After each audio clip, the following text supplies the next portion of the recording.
Hello guys, Jolo Gato, the only presenter with the breaking news. Handia Mwitha Frank. Frank, jina lako, hilo ndio jina lako halisi ama? Naam. Mwanafunzi kwenye chuo kikuu cha Multimedia University, which year? First year. Course gani?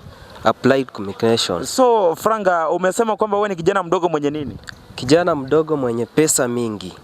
Hivyo una pesa mingi? Niko na pesa mingi. Na hizo pesa zako uko tayari kusaidia nani ama unazifanyia nini? Pesa zangu ni kusaidia wanadada ambao hawajiwezi humo ndani. So pesa zako ni kusaidia wanadada huko ndani? Wanadada si vijana. Si vijana?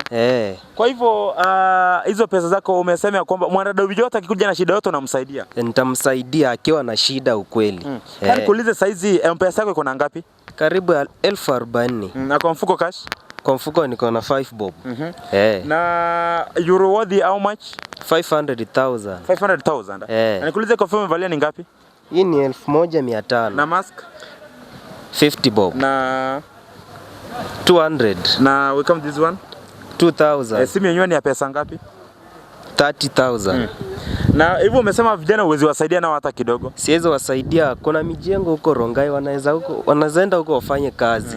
So umesema mwenye hata kupata kwa namba gani na ya kupata kwa namba gani, jina gani? Nambari yangu ya simu ni 0743 83 82 62. Wakuje DM WhatsApp. Wakuje pale wakupate uweze kuwajenga kipesa. Niweze kuwasaidia kutatua shida zao. Si msichana lakini si kijana lakini msichana. Wasichana. Shukrani.